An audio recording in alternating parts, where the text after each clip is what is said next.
is the Boston's top grossing boss who can sell a house in 39 days or less on average. It's Collin Bray. Collin. Hello. How are you, my man? I'm wonderful. Success. Success. Okay, let's let your connection. Where are you right now? I am in my office in Boston where it's 28 degrees. Where it's 28 degrees? Oh, I'm so sorry. Let me just, oh, that's where I am. It's a beautiful day in the neighborhood over here. Collin, you're also a best-selling author of This Baby Broker. Best-selling for friends and family, and I'm thrilled that you have a copy. I'm thrilled you sent us a copy. I'm going to give this to my goddaughter, Gael, and I'm so glad that you helped them find a house in this book. Success. Not without Can people order this on Amazon? So not yet, but if you send me a message, I will send it to you for free. I'll just ask that they make a contribution to Easter Seals, which is a nonprofit, supports children and adults with disabilities. We're doing a fundraiser for them, so if you buy a book, you'll be making a contribution to them, and I'll send it to you for free. Oh my God, Collin, you seem like the sweetest guy, and that may be why you can sell a house in 39 days or less, it says on your website. Tell us, what is your secrets for selling so quickly in Boston? Well, look, some things take time, and every seller situation is a little different and a little bit unique, but each property is special. So Boston is really unique because there are 23 neighborhoods, and each neighborhood has like a little special sauce. So, for example, I specialize in the Back Bay. Back Bay has this incredible like European boulevard-like feel. It's got the Rodeo Drive of Boston called Newbury Street, and it has a lot of unique lifestyle features. So when you can identify what's special about a neighborhood, you can also probably identify what's special about a property. And when you can do that, I think you can create unique marketing and try to sell what its best features are, and hopefully it sells fast. And what is selling more right now?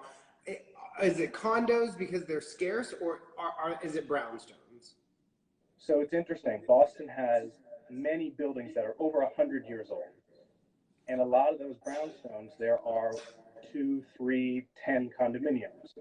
In any given year in Boston, specifically Back Bay, there are 10 to 15 brownstone sales. That's it. And there are 300 plus condominium sales. So we are in a condo market. I love that. Have you heard of this condo project called LaGrange, which is down LaGrange?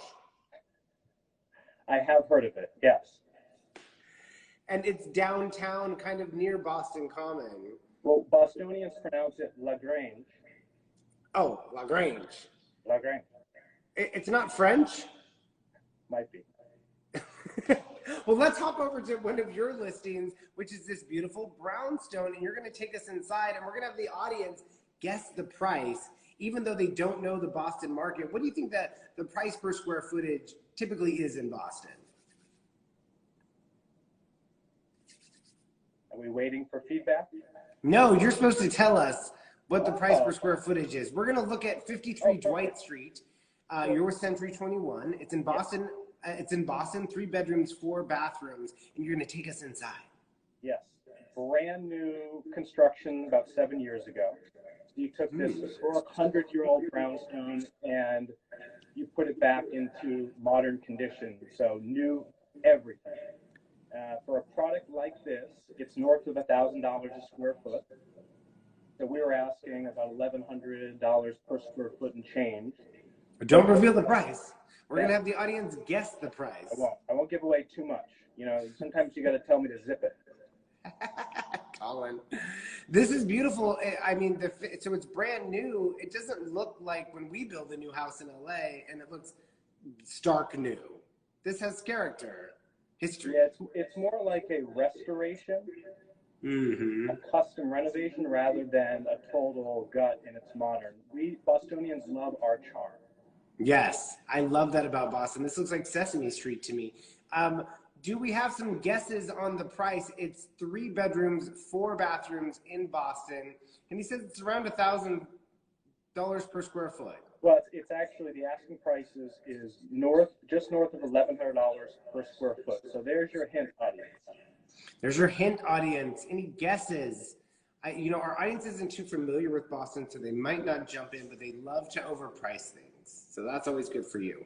Ooh, we've got an underscore AP, $4 to $5 million. Ooh, that would be nice, but you need to go lower AP, lower AP. What do you think? 2.250 from Chick Meter Therapy. Are we close without going over? We're going to give it to her. It's 2.495. What do you think is so special about this property?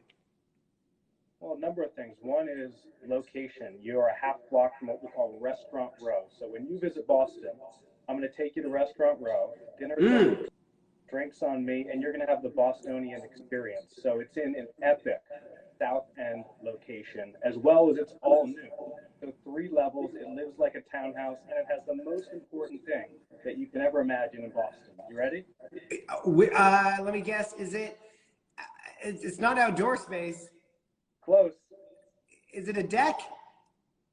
Parking. Oh. I know.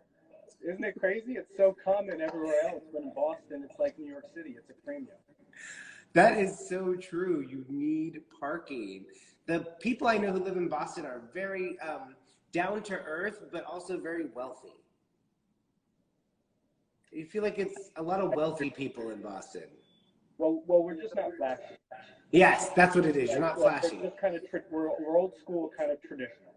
I'm going to take you up on that Boston tour of Restaurant Row when we come out, if we get that job with Lagrange. Moving on, we're going to see another property, and the audience is going to guess the price. It's 290 Dartmouth Street in Boston. Tell us what the difference is. This is a commercial property. So it's actually in a very residential commercial neighborhood. This is the Raleigh Nishu Gallery. It's almost 2,000 square feet with 12-foot windows overlooking the Commonwealth Ave Mall, Dartmouth Street, and Newbury Street. If you're from Boston, it's like an iconic, epic location. I love that you're throwing us a curveball with a commercial property. Do you represent a lot of commercial properties? We represent a lot of multifamilies, but this is special. It hasn't been sold in over 40 years, so more like properties or special properties. But you're selling this as an office space? So what's interesting about it is it could be anything. It could be a family office. It could be the interior design firm. It could be another art gallery. It's in a commercial and residential building. Oh, we've already got a guess from Nicolas McCone, $4.5 million. We're going to have the audience guess the price. Is it A, 1.295, B, 2.495, or C, $4.5 million? I'm going to go with Nicolas on this. I think it's worth, since you said it hasn't been listed in 40 years, I'm going to go with $4.5 million. Katri Randall says A. Reveal the price for us, Collin. $3,995,000. So I'd say 4.5 is pretty close. 4.5 is close. I win. What does it take to sell a commercial property like that? Are you seeing a lot of movement right now with those types of spaces with COVID, or what are you seeing? It's definitely slower, and something like that takes a very specific type of buyer client. It's not an everyday run-of-the-mill property. Oh my gosh, I love it. Well, Collin, who did you, back to your baby book, who did you write this book for? So I wrote this book for my little nephew, Caleb. It was a birthday gift for him and my brother, Jordan, and his wife, Julia. Caleb doesn't know it yet, but he's going to be the future #1 Boston baby broker. Do you come from a line of brokers? Yes. My father got started in the business over 40 years ago. That's amazing. Came from humble beginnings, no college education, began driving a taxi around Boston and kept seeing real estate offices everywhere. And he's self-made, and now I work with my brother. We've got 20 associates that are with the firm. So it's your family firm? Correct. So it's you and your brother and your dad still works? It is, yeah. Oh my God, that's amazing. Is that why you guys are one of the top grossing teams in Boston? Yeah, I think that's one of the reasons. But, you know, we've got a number of associates that are real powerhouses and are doing an incredible job. So it's not just about us, it's about the team. My gosh, the team. I love that. We've Catherine Karen Berg, Realtor, says, which firm? What's the firm's name? Our firm is Century 21 Cityside, and we're located in Back Bay of Boston. I love that. Okay, and then we're asking all of our guests this week to just weigh in a little bit on, let's get real thankful. It's been a weird year, Collin. What is something that you're mostly grateful for or thankful for as we approach Thanksgiving? Well, I think health is most important, right? Yes. We tend to take the little things for granted. I can tell you I do. You know, just having mobility is really valuable. You know, sight, taste, hearing, you know, just the little things related to our body that are so important. You know, I'm just really thankful for that, and also thankful for family. I love that. And you work with your family. That is so awesome. I bet you guys kill it out there, because the teams that I know here in LA that do really well are families. So that's beautiful. And I will take you up on that Boston offer when we do come out after all this is over, Jan 1. Look forward to seeing you on Restaurant Row. Restaurant Row. What's your favorite restaurant, Collin? Oh, mine? I'm kind of old school. Abe and Louie's. Abe and Louie's. I don't know that restaurant, but I can't wait to try it. If you guys are just joining us, that was our show, Real Talk with Collin Bray. He's Boston's top producing boss of real estate. That's what we call you, not what you call yourself. And I hope to see you in Boston very soon, Collin. Thank you. Thanks. Bye. All right. Bye-bye.